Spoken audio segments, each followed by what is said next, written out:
Mina hakkasin nüüd uurima kristalliteraapia kohta ja kohe ma küsin selle raamatu autorilt ka, et mida tema kristallides näeb ja kuidas kristallid teda aitavad. Minu tänaval on selline tore kool nagu Sisemise tarkuse kool Universus ja Kristallikeskuse e-pood ja kauplus. Mida siin koolis õppida saab? Siin koolis saab õppida eelkõige ennast tundma, et meil on väga erinevaid kursusi, aga näiteks selline põhikursus, baaskursus, mis meil on koosneb nagu 3 osast ja esimene kursus sellest on oma tegelike võimete avastamine.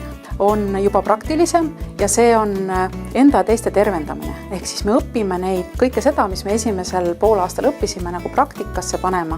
Õpime, kuidas kasutada ja kuidas ennast, just nii nagu kursuse nimigi ütleb, ennast ja teisi tervendada.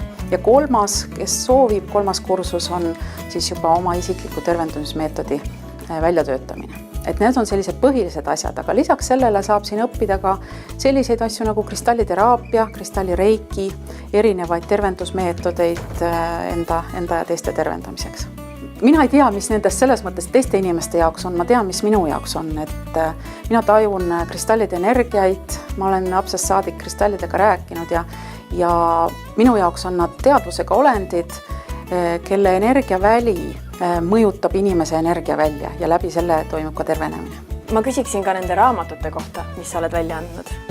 Ma olen kirjutanud 4 raamatut kristalliteraapiast, 3 osa kristalliteraapia käsiraamatut ja 1 osa siis eraldi 2 teraapia vormis, kvartsiteraapia ja seleniteraapia. Ja need on raamatud, mis sobivad kõikidele neile, kes tunnevad huvi kristallide vastu, kellel on tõmme. Ja see on ainsad raamatud, mida ma tean, mis näitavad või räägivad sellest, kuidas kristalle ka reaalselt kasutada.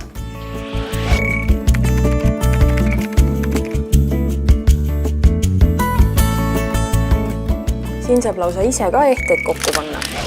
Nii et ma arvan, et ma jään siin natukeseks meisterdama ja siis läheme vaatama, mis me veel põnevat leiame.